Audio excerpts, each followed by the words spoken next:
Maintenant, quelques mots sur la fameuse maladie à laquelle on pense immédiatement, décrite par un pauvre garçon qui n'a pas vécu très longtemps d'ailleurs. Alois Alzheimer est mort des conséquences, ce qu'on appelle une maladie de Bouillot. En fait, il a eu une streptococcie quand il était jeune, ça lui avait abîmé ses valves cardiaques et il est mort de ces conséquences-là, d'où l'intérêt de lutter contre les maladies infectieuses.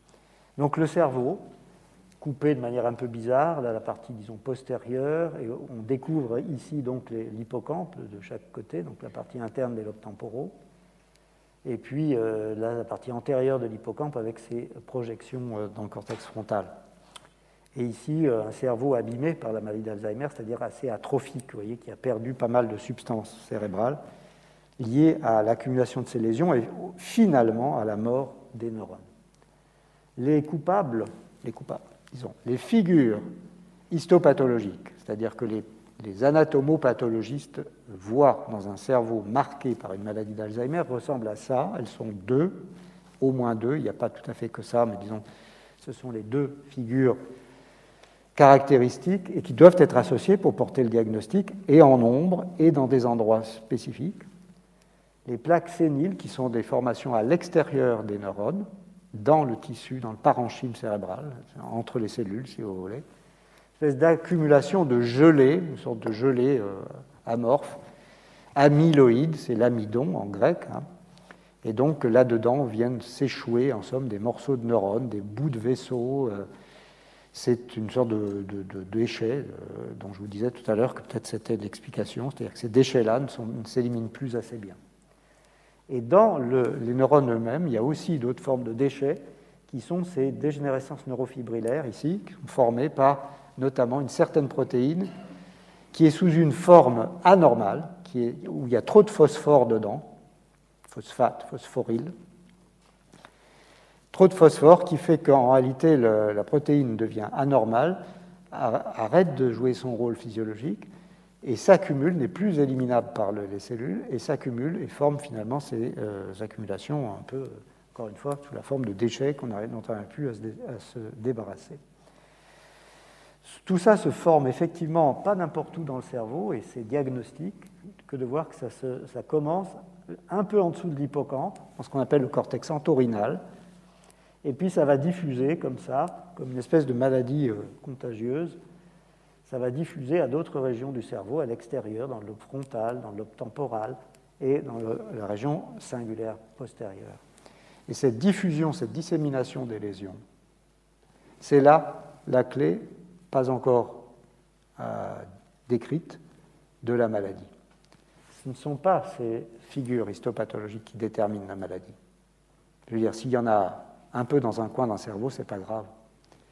C'est le fait qu'elles deviennent prolifératives, qu'elles se développent comme un peu un feu de paille, de proche en proche, qui est la clé de la maladie et qu'on ne comprend pas. Et tant qu'on n'aura pas compris, on n'aura pas vraiment de traitement efficace.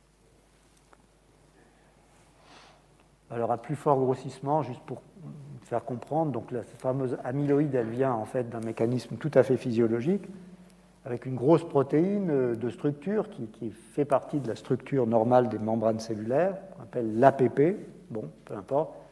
Cette chose-là est clivée, elle est réduite, vous savez, les structures.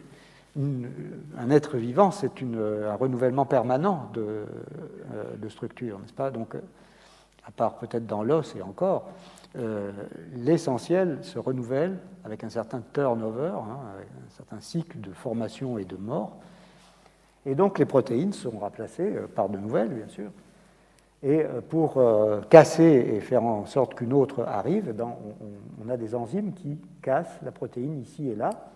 Malheureusement pour nous, quand ce mécanisme-là est trop productif, il produit ces fameux petits morceaux de son peptide, c'est-à-dire un enchaînement d'acides aminés, 42 pour être précis, et ça forme cette fameuse formation A-bêta 1,42, amyloïde bêta 1,42, qui va former des sortes de plicatures bêta, c'est-à-dire une sorte d'accordéon de papier, vous savez, quand on plie une feuille de papier en petits morceaux parallèles.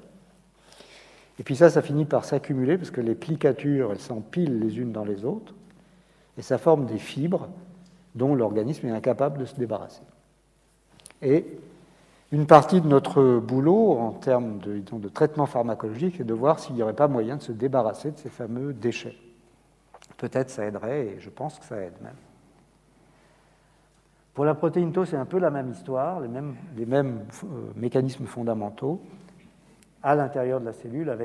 En fait, la protéine Tau, elle sert d'agrafe, entre autres, elle sert d'agrafe à des petits tubes, ce qu'on appelle les microtubules, qui servent aux cellules à faire se promener, à transporter des molécules d'intérêt d'un bout à l'autre des neurones. Le problème des neurones, c'est que ça ressemble à des arbres, hein. Et donc il faut aller absolument, crucialement, il faut aller d'un bout à l'autre, des racines à la moindre petite feuille du bout des ramures, très vite.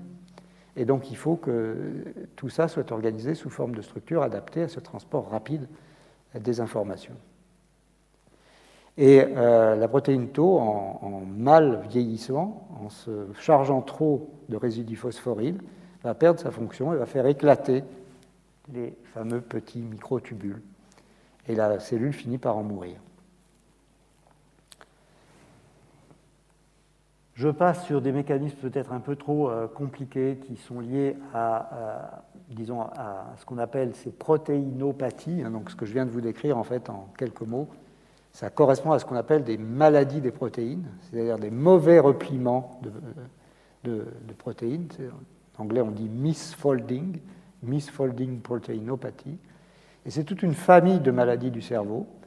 Ça va depuis des maladies extrêmement agressives, comme la maladie à prion, maladie dite de Creutzfeldt-Jakob, qui tue en quelques mois, jusqu'à des maladies très, je dirais, lentes, extrêmement lentes, et c'est une partie du problème qu'elle pose, comme la maladie d'Alzheimer, dont une partie du problème, c'est qu'elle soit si lente qu'il évolue pendant 30 ans. C'est-à-dire que 30 ans avant qu'on ait les premiers symptômes, on a peut-être déjà des accumulations dans un petit coin du cerveau de ces protéines mal repliées et qui finissent par faire des dégâts. Un autre aspect de la maladie qui est souvent passé sous silence à tort, c'est la microvascularisation du cerveau. Parce que cette microvascularisation, elle est extrêmement importante. C'est elle qui est fondamentale pour apporter à ce dont les neurones ont crucialement besoin chaque seconde, c'est de l'oxygène et du glucose. Si les vaisseaux sont abîmés, s'ils sont un peu bouchés ou beaucoup bouchés, évidemment, ça se passe très mal pour les neurones en aval. Ils ne reçoivent plus ce dont ils ont besoin, ils dégénèrent, ils meurent, et disons qu'une partie de la maladie dite d'Alzheimer est liée aussi à ces problèmes microvasculaires. Je ne détaille pas. Alors, le diagnostic de la maladie d'Alzheimer peut se faire de différentes façons.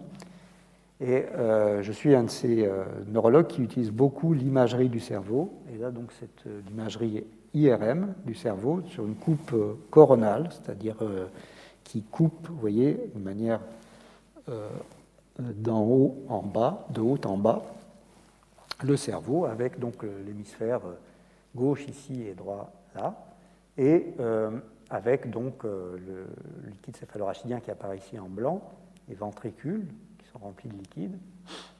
Et là, ce qui se passe ici, c'est que on a une patiente qui est âgée de 63 ans qui se plaint, plus exactement, elle ne se plaint pas de grand-chose, mais c'est surtout ses filles qui s'inquiètent parce qu'elle a des troubles de la mémoire tous les jours. Et il y a une atrophie de l'hippocampe. Et ça correspond à une maladie d'Alzheimer, alors que ici, c'est une plainte qui n'est pas celle des enfants qui disent « mais non, maman n'a rien, elle s'inquiète pour rien ». Mais la patiente de 70 ans, elle se plaint beaucoup. Elle dit « docteur, c'est pas normal, vraiment, je perds la mémoire, je vous assure », etc., tout en vous racontant par le menu tous ces détails de vie et tout ça. Et elle a des hippocampes parfaitement normaux. Vous voyez ? Donc, il y a donc des marqueurs, finalement, en IRM, de lésions qui sont liées à la maladie d'Alzheimer.